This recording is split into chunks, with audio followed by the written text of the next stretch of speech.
Saturday. Happy Saturday. We're really happy to be here right now. Gotta give a big shout out to DJ Lover. She couldn't make it today. She had to take care of some business, but she definitely knows she'll be back holding it down. DJ and Lover. Gotta give a shout out, of course, to our official photographer, Virginia Alonso. Virginia. How you doing, man? We miss you. We miss you too. Can't wait to get you back. But of course, we're missing somebody for 2 weeks now too, because they left us all ourselves. I know. I was gone for 2 weeks.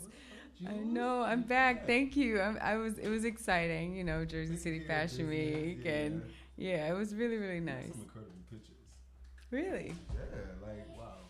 Yeah, I didn't see those. Got a lot of love on social media. Thank you. Always does. I appreciate it.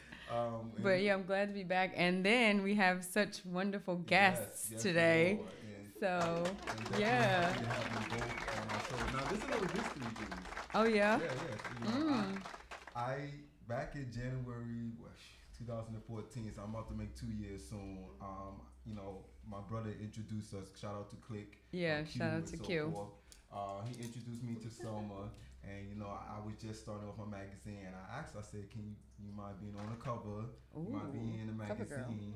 And she said yes. So that's love right there. So always, and we've been staying in touch for 2 years now, going on. So she's been doing a lot of great things. I don't market as hard as her, so she's like the girl, like doing her thing. Yay. Love your book and so forth. So a lot of love and appreciation for you. And you also feature a magazine also, so much love. Yes. And they are both on the show together, and that's amazing, and I appreciate that. And thank you so much, Wally, for having us here. Seriously, I do remember that day when we sat in the cafeteria of Lehman College. Yeah. My husband was with me, and I was just so encouraged and so honored. Nervous. Oh my God, somebody wants me in the cover? This is good. So you totally put it out there. Yeah, that's incredible. But it's also a testament to how important friendships and relationships are, because, had Click not been the Click that he is, we would have probably never met. So I'm so grateful for Click as well. And Jules, you're Thank stunning. You. Oh. Before we even did the show, I'm like, oh my God, you're so beautiful. No, you are too. The first thing I saw was her cotton top. First of all, I love my natural hair, girls. I've tried it, and I have to just try it again. But I adore it. It's just so, I love it. I love it. No, anybody who knows me knows I love. And I just started following Emily Cotton Top on Instagram. It's really a great website, and it's just a bunch of just natural haired, beautiful women. But let me just... Tell us how to say your... She's from Honduras. Yes. And so is Isidra, right? But tell us how to say your name, both of you. Okay, so... And say something in Spanish, because I'm learning Spanish. Are you? Do you know Spanish? Okay.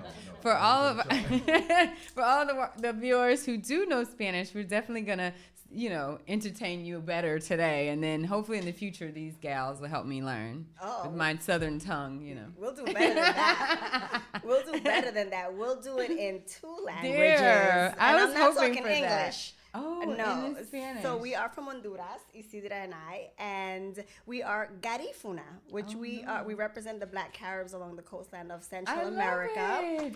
So today I will say to you Buenas tardes, which means good afternoon, and I will also say Buiti Rabanveyu, which means good afternoon. Know. I just know Buenas tardes. You see, now you know Buiti Raban Veyu. That's right. I'm learning. And I am Sulma, so you kind of pronounce it. Sulma. Perfect. I was going to say like tool, but Sulma. So but you said it perfectly. I didn't even have to go through that with you. Yeah, I have a decent ear. It's just the pace. Rapido, and mine is suave. Yeah. So I just, that's all I know. Suave sounds nice. So yeah. Tell us about your relationship, and then I'm going to get into a few more questions. How do you know Isidra? My name is Isidra. By the way, you pronounce it like easy. Southerner, right here. Exactly. I'm also from Honduras. I met Sulma. Actually, we made did the math this year, and it has been 18 years. 18 years. We met in Honduras, in her hometown. What's your hometown? Santa Fe, Colón. in Honduras. And our photographer's from there too, so shout out to Right, Virginia is from Honduras. You see Yeah. That's the north coast of Honduras. And I was about to graduate college, both of us. And it's funny because I was dating her cousin, and she was dating my cousin. Oh. And that's how we started conversing, and we just click immediately. To be honest with you, and it's been fantastic because we have grown, not just physically, but emotionally and as women. You know, we have grown pretty much at the same pace. You know, and that has been fantastic. That's the reason that we have been together for this long, because we are pretty much following a similar path. That is incredible. Right. For 18 years. 18 years. Oh my God. I'm not gonna tell you how old we are. Because black don't crack anyway.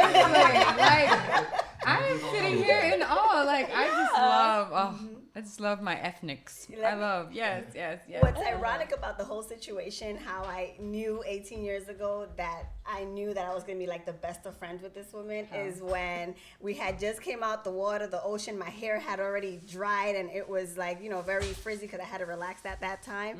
But she said, hey, we're going to go to the neighboring town for a party. And I'm like, oh, right, yeah, I'm ready to go. You know, she goes, you think you might want to go freshen up and kind of do your hair? And I'm like, okay, we're going to be friends forever. Yes, she's honest and she's direct. Yeah, with love, but exactly. with tact. Yeah. Okay, so first, how is it growing up in Honduras? Like, if I were to go there, what's my experience as a little baby like him, growing up to be a child, to be a preteen, and then to be a teen, and then an adult? What's that like? You know, that's well, Isidra kind of has a different story because she did grow up in Honduras. I actually came here in the early 80s. I think I must have been like 5 or 6 years old when I arrived.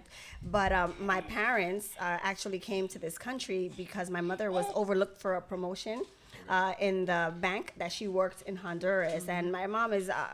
she's a genius, you know? I mean, she's the most intelligent woman I know, you know? And she was sitting at her desk and she saw all these men apply for a position that she qualified for. And she went to her boss and she said, listen, I realize you're interviewing all these, you know, candidates. You know, I qualify. And her boss had to have a candid conversation with her. And she said, Blanca, it's because I know you that I can tell you this. I know that you're qualified. As a matter of fact, you're qualified than all of these candidates combined. We cannot give you the job because you're a garifuna, because you are black, because you're a woman. You do have family. No. Yes, true story. You do have family in the United States. I advise that you go and you never turn back. So this is something that happens more than just in America. That's right. Viewers, understand this. Yes. Yeah, it's a disgusting thing, and just listening, I'm just disgusted.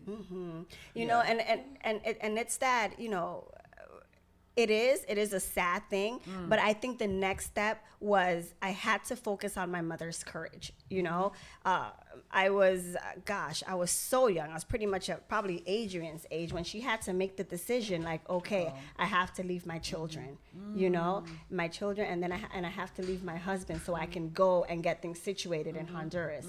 And she did that. Yeah. She got everything situated and then called for my father. And we're still over there with family, you know, just looking at Adrian alone. And when you see my daughters, I say, wow, it takes a different kind of strength to do that, you know, but she was able. Very, very outstanding. And what makes me even prouder is that her courage led to her graduating college here. My father's a college graduate here. They're business owners, you know, they're both retired and they own real estate. Like, they've done so well. And even at their retirement party, I was proud to say my parents are retired and they're not broke. Yeah. And their children are amazing. Yeah. You know? So that's the American dream. That is what that's what the real American dream is. Absolutely. Do you agree? Yeah. Definitely. I agree. Like, that's what, if I were from somewhere else, fortunately I am from America, but I do recognize that those things happen, and those things don't only happen in America. That's right. And that people from America sometimes miss that element of opportunity because we're from here, and we have people who are not from here who see it as like such a coveted thing, and they're like, I gotta get there because if only I could get there, I could make it happen. When people here just kind of like, just like exactly, like so that to me is just magnanimous that happened, and then you had to have grown from that. You had, you're definitely an extension of that. I had a very wise man tell me one day, and he said, he was like, my parents' 10 is my 0. That's where I began. So I never forgot that, and I'm like, whoa, I got some big shoes to fill. You do. And we're gonna make it happen because my parents' 10, both combined, is my 0. This must be a 20. Mm-hmm. Exactly. It doesn't sound like a 10 anymore. I was raised in Honduras. Actually, I went to college in Honduras. I graduated with a bachelor's degree in environmental sciences and agricultural sciences. And then I moved here. This is my son, everybody. His name is Adrian. Yeah, he caught me. Such a charismatic child. Yeah. He's well behaved, but he's very curious. Yeah, he's a curious growing boy. That's exactly. Normal. So I grew up in Honduras, and I moved here actually to go to grad school. And I have a master's in entomology, a master's in science, and a major in entomology. Then I went back to Honduras and worked for United Nations in a malaria eradication program. Oh, get out of here. Yeah, and Is I was malaria there. Yeah, Honduras is big in Honduras? It is very anywhere from Florida all the way to pretty much Venezuela, Brazil, Colombia, and Peru, and all that. Sulma, comadre. Yeah, and that has been my life. Then when I was in the United Nations, I was the only black person there, and I encountered some resistance. And I was called names in meetings and things like that. But then Honduras, one of the things that will help you, I'm so sorry. It's okay. Yeah, one of the things that will help you put it in perspective is Honduras is the second poorest country in Latin America. So we have a lot of violence, we have a lot of social issues, and we have a lot of crime and things like that. So I felt that my life was a little bit in danger.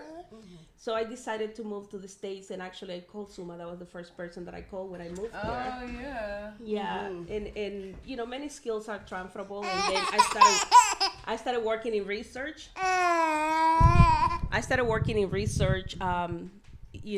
With human beings, and I usually do mostly behavioral research. And at the same time, I've been doing illustrations most of my life. Because growing up in Latin America, you see very little representation of the black community, and we are across the country. Exactly, we are about 10% of the population in Latin America. We're talking about 150 million Afro descendants in the Americas, and we don't hear about it that often. No, and I didn't know that. And within our own countries, actually, we are very invisible because the government doesn't pay attention to the Afro communities. So that's pretty much the origin of who I am, and also how that has influenced all the work that I've done throughout my life, and now with the illustrations I make. Oh, absolutely. And what's even when I love hearing Isidra's story, because I just remember when I got the phone call for her to come here, and something inside of me say, just come. It'll be okay. We're going to work it out, my friend, and the fact that she entrusted, in the power of our relationship to even make that leap. And, we're here together, and Adrian is here. And, my daughters are finally with their grandmas. We needed a break. Right? They've been gone for like 3 weeks in Honduras.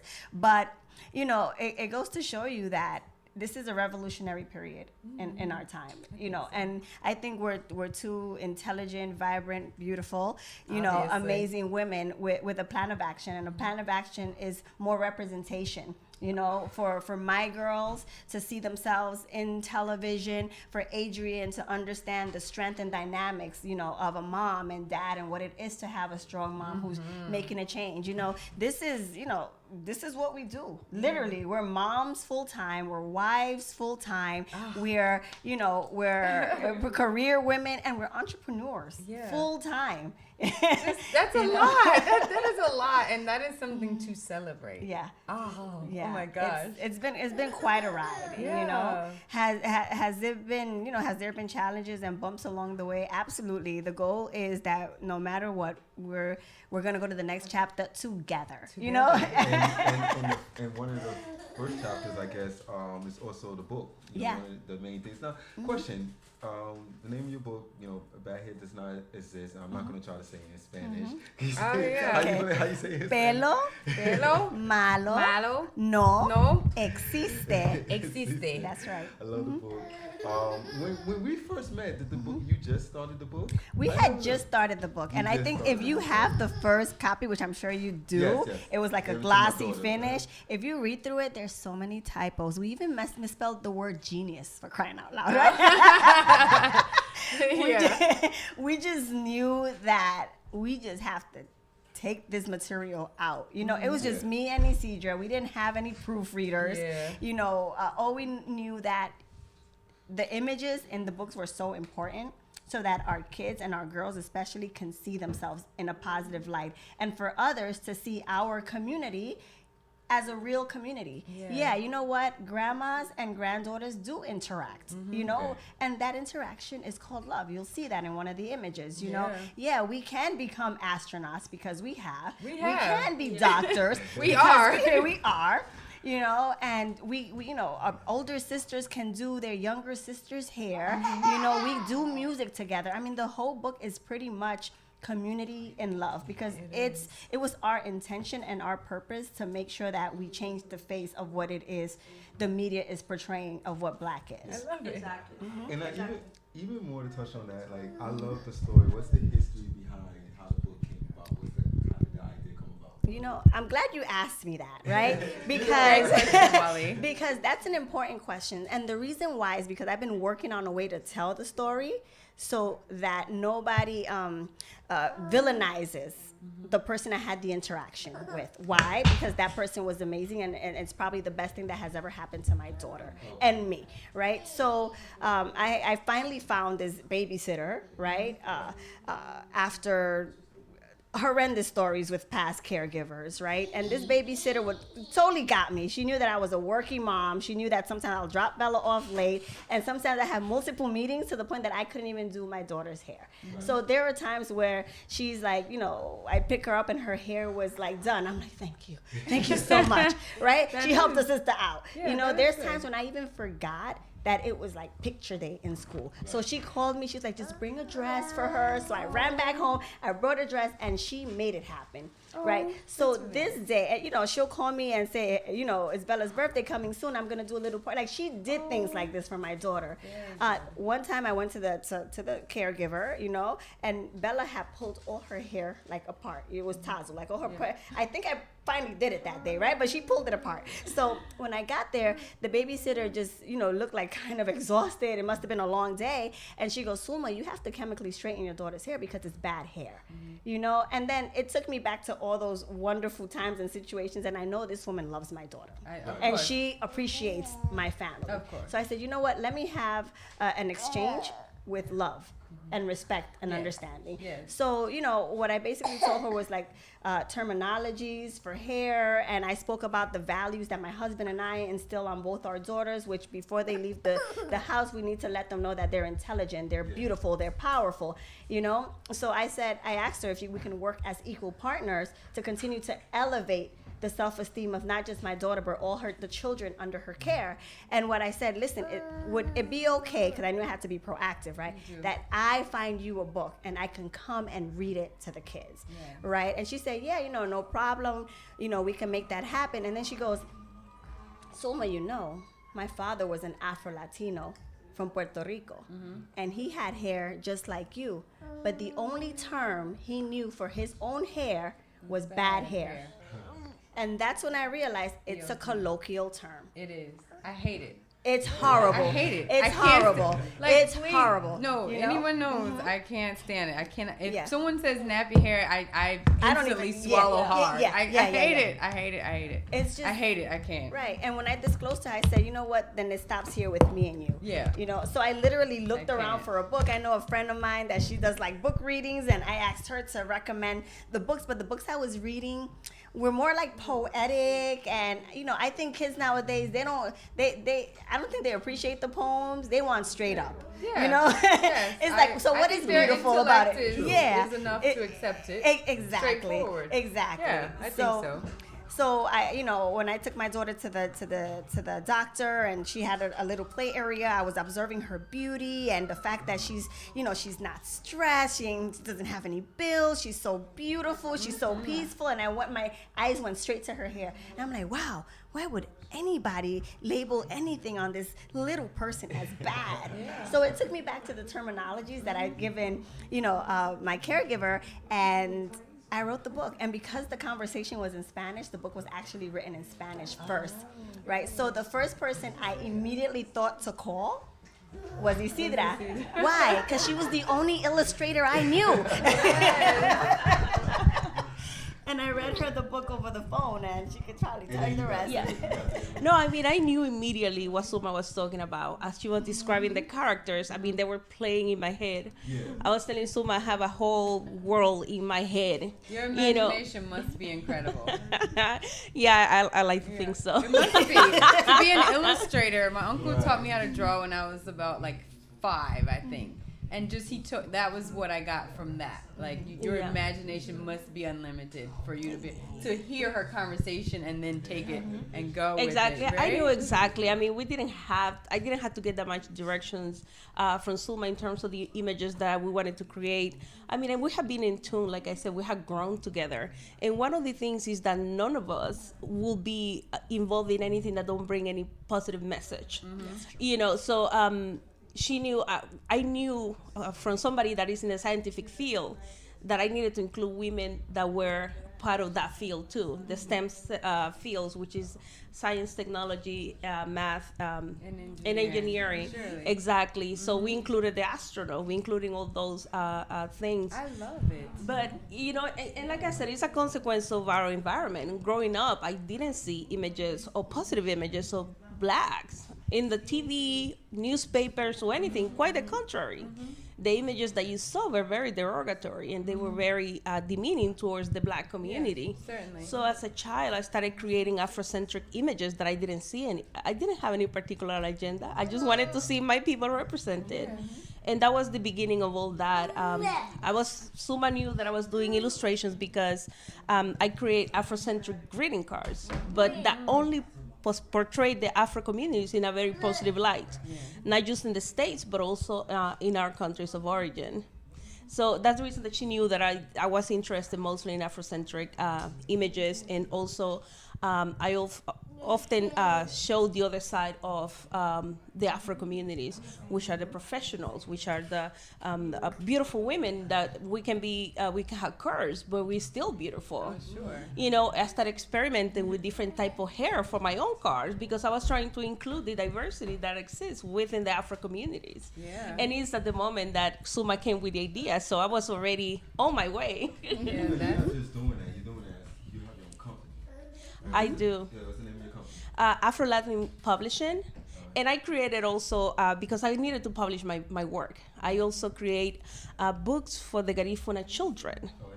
Because growing up, I mean, we were in Honduras. We didn't know how we got there because you are not taught in school history of the black people. Period. Nowhere. Not even in America. Not in my class. Exactly. So growing up in school, I didn't hear anything. People ask me, who are you? How you guys got here? Yeah. We didn't have any book.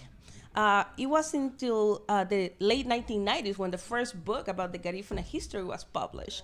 Is when I learned our amazing history. Amazing. I mean, we have a we can go hours and hours talking about our history, but I was questioning why this is not taught in school. So I started creating books for children, coloring books. How can we teach children the Garifuna language?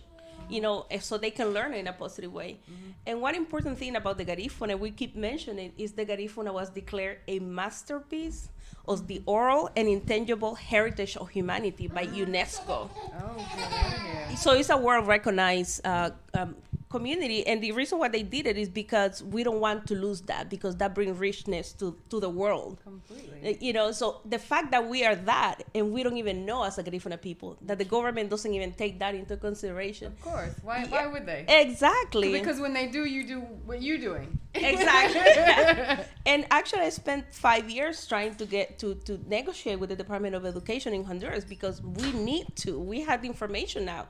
why we still, not teaching it. Exactly. Decades later. Questions like that. Exactly. Why? So I started creating the books. I raised a GoFundMe campaign, and I went back to our countries and gave those books. And the reason why I created the company is because I needed to publish these books and have them available. And that was the origin of Afro-Latin Publishing, and also the greeting cards that I create. Okay. Yeah, that's the origin. All right, y'all, we're going to take a quick break, and we'll be right back. YB Magazine. Stay tuned. See ya. Back. Yes. We're still learning a lot. Oh, too. my goodness. A lot of great things were said behind the scenes. Yes. So, it's great, man. And we still got a lot more to talk about. Yes, starting with, so Isidra, you worked with the United Nations with the Malaria Eradication Project in 2007, and you were awarded the Scientific Contribution Award presented by the President of Honduras. Thank you. How was that? I mean, it was an amazing experience. It sounds amazing. Especially not just as a Black woman, but also a Black woman in science. Because that's not so often seen. Yeah, exactly. Not there, not here. Yeah. And often, our culture has many cultural manifestation, and one of them is the dance, and it's amazing, but we can do a lot more than that. Oh, yeah. And that was extremely meaningful, not just for me, but also for my community. Oh, sure. And being recognized by your talent, as a scientist, it was very, very rewarding, and also it meant a lot for our community. Yeah, exactly. Every time even when I first met Sulma and I first read about her, everything was community, and then I'm hearing you say it also. What inspires you to want to do so much for your community? Yeah. Like I hear that from you guys, and it seems to be a very big goal of y'all. Yeah. Exactly. And that's what it is. We're coming from a group of people that believe in the well-being of the entire community, and that's how we function. You go to our community, you're not gonna see a homeless person. You're not gonna see anybody starving. We look after each other as a community, and that's part of our culture. I mean, it's something that is ingrained. You see that somebody's house might get damaged by the environment. You're gonna see the entire community going there to fix the house, which is the way it should be. Exactly. It's not, but it should be that way. Yeah, and sadly, the way that globalization is going, we might be affected by that in that sense. And we are trying, to show that that part of our culture is still very much alive. And it's necessary. It's necessary. Exactly. And I also think and believe that when we wait for outside forces to come and try to help us, we're gonna starve, and we're gonna be homeless. Look at New Orleans, because there's and I'm from Mississippi, yeah. So look at that. So there's a process to everything, and to be honest with you, our process is instinctual, and our process is common sense, and our process has everything to do with love for one another and just humanity. Period. Yeah. It's not an accident that our motherland is St. Vincent and the Grenadines, which is where the African slaves, the Arawak and the Yellow Caribs intermingled and intermixed and created a new breed of people, which is the Garifuna people. St. Vincent and the Grenadines was actually the last island in the Caribbean to be colonized by the British. It was a fight that lasted over 30 years. And the reason why it was the last one is because our people literally got together, created their own plans, and kept fighting. Yeah, resilience, and exactly was extensive. And even when they attempted to use the words defeat against us, from 2,500 survivors, when their goal was cultural genocide, they still didn't succeed. And just in New York alone, we have an estimated over 200,000 Garifunas alive, thriving, the language intact, the food intact. No way. It's an amazing story. I'm getting chills. Yeah. And and we're not gonna hide that story. You shouldn't. Everybody should know that. Yeah, and we come, and that is our spirit. Our spirit is, you're not gonna kick us out our land. You're not gonna obliterate our people. We have our own resources, and it's up to us because it's always been up to us, and we're gonna win because we're meant to win. It's still up to you. That is never changing, and I think the more people acknowledge or become into the knowledge of it's up to you. Oh, that is so profound. Absolutely. For me. This is for me. I'm taking it. That is for me. and speaking of such, even like, with the book, and we say, we could literally apply for grants to do this and do that. And I said, and I told Isidra, you know what? I create marketing campaigns. I'm like, this is what I do for a living, literally. I'm the director of operations for the New York City Hispanic Chamber of Commerce. Proposals for fundraisers is what I do pretty much all year round, right? So, and I said, so why not do it for your own people? For ourselves, right? Yeah. So I partnered up with like nonprofit organization called Phipps Neighborhoods in the Bronx, who have like over 8,000 kids. I went and pitched it to Barnes & Noble because the only way we can do an event in Barnes & Noble is if we guaranteed sales. So we figure out a way to get our books purchased through Barnes & Noble by guaranteeing at least 500 kids would be present. Okay. I created my sponsorship packages, and everybody knows sponsorship packages are padded, okay? But they're padded for a reason, right? Yeah. And I padded the sponsorship packages, and it created literally Sulma LLC. And from Sulma LLC, now we're able to do speaking engagements and college tours. So all of that, it's but we have to continue to do more, because I remember Isidra knows we listened to Jim Rohn and Les Brown and Zig Ziglar, all of these wonderful motivational speakers, and there are more. And one day it's like, okay, so you want to be really successful, you want to be really rich. Okay, these are the 10 steps you have to do. And step number 1 is who are you going to give back to? Yeah. And I'm like, at that point, I'm like, no, you're supposed to show me how to get rich. It's like, no, you have to have a purpose. You do, and it's not about you, ultimately, but in the end, yeah. And that was 8 years ago, right? And then I'm like, wow, I think, we're kind of ready, right? Because we have an entire community that we have to give back to. Economic development advice, and just sharing our experience and studies, and the fact that you can be a scientist and still do what you love, which is an illustrator, that you can create your own company, that you don't have to join a speaker series bureau. You can do it for yourself. That you don't have to have, you don't have to go in that or come out of the pocket of the family fund to get press and publicity. Because when the message is right and you know exactly who you are, and God is the ultimate publisher, PR, you are good. And I always tell Wally, I'm like, this is God, man. He didn't forget about me. He didn't forget about us. And I'm like, out of everybody in the universe who has ever thought of bad hair does not exist and had ever responded, he gave me the pen and paper. Oh, yeah. Because we think more than you thought about it, but imagine your position to be able to present it. Absolutely. And it's been such an amazing ride, and just more to come. I can't wait to see. There's definitely more to come, because you actually have something else, right? A new book. Yes. My best friend likes boys more than me. Yes. Can you please talk about that? Yeah, I will, because I want to know. Because I hardly, I hardly talk about it, and the reason why I'm not really speaking about it, because we just translated into Spanish, because all the books needs to be bilingual, so we can learn the language of one another. We're huge proponents of that. But yeah, the book was actually written because my daughter was going through her step-up ceremony, 6th grade, from 6th grade to 5th grade to 6th grade, right? And she goes to an all-girls school. So I'm like, oh my goodness, a lot of these girls are about to go different directions. And we can be honest, right? We can be honest. They're going to become boy crazy. Yeah.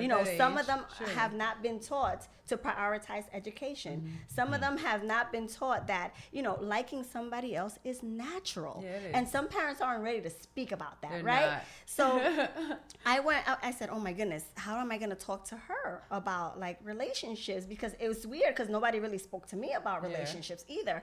So I started writing the book, and I'm like, my best friend likes boys more than me. She draws hearts with their names all around. What else did I used to do, Sulma? Oh yeah, I used to wait for them to ask me out. You know, what else did you used to do, Sulma? I used to, so I went through seriously everything I used to do as a young girl when I was boy crazy. So between all of us here, the book is about me. Right? The book is about Sulma. And it's my favorite book because now I look back at everything I used to do, and I'm like, oh my God, I was like so corny. Right? But it's cute. But it's cute.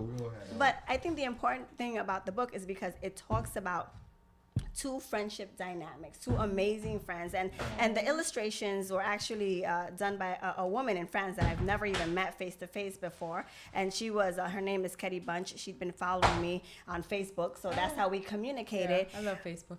So she created these images, and then she asked me, well, Sulma, what are you going to name them? Because she names her images in her books, right? And I said, well, I don't know. And when I looked at the images, they looked like my best friend Aisha and my best cousin Helen, and they both passed away in 9/11. So I said, this book is a tribute to them, because at that point they were literally the voice of reason. And when my grades would go down in school, they'd be like, Sulma, what's up with that?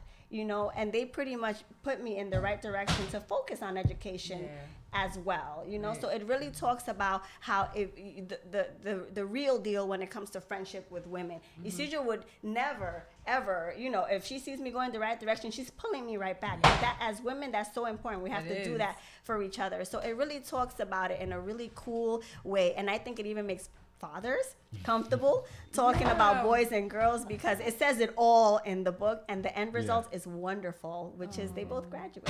So where can we get the books from? Where? You can get the book at www.nopelomalo.com, which is my website, www.nopelomalo, which is NOPELOMALO, nopelomalo.com. But you also see information about Isidra and I there. And the goal is definitely to make sure that we're able to make presentations together, because I think both of our stories, although they've been different experiences, the foundation is the same and they mesh well together. And also, when you have your the cards and so forth, where can they find that out?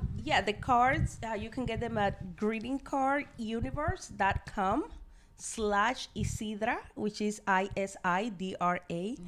We have greeting cards for different occasions, for different age groups, and they all are Afrocentric themed cards with a very positive messages. When you feature in the magazine, I have images, exactly, and they are new and improved. I mean, like Sulma said, after education, there's more education. I'm a self-taught illustrator, and I keep my education in how to improve my illustration, how to make them more precise, and how to make them more meaningful when you see them. So go to greetingcarduniverse.com/Isidra. You're gonna see them there. And how can people solicit, or how can people contribute to, like, if someone who is of Venezuelan, Belizean, wherever, or American wants to get a book published that is profound and positive, would they be able to reach you for help for that? Or is it only for certain, like, what are the stipulations? At the moment, I created a company to publish the books that I create. I publish also No Pelo Malo. And at this point, I think that in order to provide the service and to reach our goal, I'm gonna focus on bringing the message out there, and focusing on the word that I want to publish at this time. However, if somebody wants to publish a book, the internet is just an amazing university. It is. You have to apply yourself. You can do it on your own too, but you can also find publishing companies. But doing the research on the internet, even before you engage with anybody, because not the main reason, but one of the main motivations that I had to create my own company is because I did it through somebody, the first book. and actually they completely took advantage of me. I didn't do my research. Yes. So and after important. that, you know, and that person left me a lesson, and I take it that way. I mean, it was a fantastic lesson, and I have to thank that person. You know, thank you so much. Because that gave me the motivation I needed to do my own research. Well, on that note, we have a lot of people who think. For real. Thank you. You know, exactly. Everybody who fired me too. All I'm asking is y'all leave the list with me because I would like to avoid. But moving right along, what are your future goals individually and collectively before we... You know what's interesting? I found out today, really having a conversation with her, that we have pretty much the same exact goal. At the end, the pot at the end of the rainbow, the pot of gold, will be more diverse animation using the illustrations and the characters for our book. At this point, I am also positioning myself, and I've gained traction on this, is being the voice of inclusion and diversity within the Afro, the Latino diaspora, because there's so much separation even between us and the Afro Latinos. I just realized that when I moved to New York. Absolutely. There were some things, I'll tell you, that I never heard of until I moved to New York. Yep. Me and you both. I didn't even know. I mean, it's not as, it's not, it's a lot of good, let me say, but there's a little that's I'm just uncomfortable with. But to know that there's someone like you, even in that community, because that's different from the community I come from, but it's such a similar goal that I have even for African Americans. Yes. Because I'm completely 100%. Well, as far as I know, because once they got us here, I could be from Honduras. Who knows? It's like, you're black, so, you know. Tú eres mi hermana. Yo sé que eres mi hermana. Like, I know you're my sister.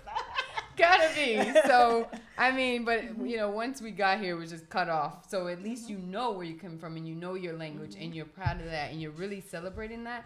But for me, and another group of African Americans who, embrace it, it's that it's that for me too. So to hear that that's what that's the overall objective for you is just really, really incredible. Absolutely. And really understand, even within the Latin diaspora, what multicultural means. I don't think diversity and inclusion has been introduced into the Latino diaspora, and that is my goal, to make sure I introduce it, and it's introduced by a person who looks like me with beautiful cotton hair as well. Because after the makeup and all, I look really good on TV too. Yeah, I'm pretty sure. You came. The fro looks always right. Yeah, you did well naturally, so you can only enhance that. It only gets Yeah, and I think it's important what Sulma said, because then you have access to the Hispanic media, and you realize that the image that they provide is not a representation of the Latin American community. I mean, we have an amazing indigenous cultures, and you are not going to see that in Innovation. You are not going to see that in Telemundo, showing the diversity. You are not going to see the Afro communities in our country. I don't see it. Let me tell you this. I just had a patient at NYU who I was like, how would it be, what's another way for me to learn Spanish? Because, I'm around people and they help me and I learn words. So I give them the responsibility of helping me learn one word every day. So I did that. She's like, you should watch this show. It's a talk show. And it's only in Spanish, and you should watch soap operas, just things that you would understand. Exactly. But in my watching it for 2 weeks, I've never seen anybody who was like my complexion, or it's always like the lighter people or something. Exactly. Which is weird to me, but just saying. Exactly, and that's an issue. And I think that when the Latino community and the Latino organizations start understanding that they need to present that diversity, it's going to help their cause. Because once that you present diverse group, then people will start taking you seriously as to you need to be included. Yeah, and you're so right, Isidra. It's all about diversity and inclusion, and I think one of the key words that we're going to take away from here, board of directors. We need more Black and Latino men and women to serve as board of directors, because even looking at these huge media companies, it's predominantly white men, and sometimes white Latino men, and pretty much no women. And then I'm wondering, I'm like, wow, is, the Spanish media, the fetish of the board of directors? Yeah, no. Your priority is different. Yeah, no. And that's a problem. Yeah, so I'm saying it to you, and I never announced it before, but it's always my goal to get to where Oprah's at. Like, good. To have her own. So then that's definitely, Absolutely. we have remained in contact for 2 years. I'm pretty sure we will remain in contact years down the road. So hopefully whenever that comes, and that's something that we can come back to about having that platform even more too. So, it's a lot going on. Before we end the show, do you guys want to give a shout out to anyone? Yeah, I actually, I want to give a shout out to my girl Isidra. This is actually the first time we ever present together, like ever, probably. We, in terms of live radio here on studio. But I also want to end with, we have to be the change we want to see. We're not going to wait for anybody to do it for us. Yeah, no. We're creating it now. Yeah. All right. Yeah. It's overdue. Exactly. And sometimes when the tasks seem huge, remember that every little movement that you can make towards the positive change counts. You don't have to change the world. Just change a little bit at a time, and that counts. And it starts with you. Yeah. Oh, well, to these two ladies, surely, and then yes, definitely, and certainly to Wally, just for having such a platform. I'm just honored to be able to sit here today. It was so meant to be, and I'm thankful. Big special shout out to my special guest. Shout out to the engineer here also today. Definitely to the Matrix Studios. Certainly for having us. To the Jews for being here. Alexis, Aisha, Virginia, DJ to Lover, Asia, to the Virginia. family, everyone. We'll give a big shout out to you guys. This is what it's about. This is what the platform has been about since the very beginning when I did the magazine, about helping others. Teaching is not only about just entertainment, music, and all that. I wanted diversity, and just wanted to definitely Jews said to me too. So we have a lot more in store. We're not done yet. Definitely, and I'm gonna announce it now. I didn't say anything to someone in Isidra yet, but my 2-year anniversary issue is gonna come out soon. It's gonna be big. So I want them to in it also, so you will see any new projects, any new information, any new pictures from them when that time comes for January issue. And make sure you guys follow us on YouTube. Follow all of them. Look, buy the book. Yes, please. buy the book. Buy the book. Yes. Buy the books. I will be getting it, surely. Thank you. We'll be back next week. Thank you. See you next week. Thank you, Wally and Jules. You guys rock, man.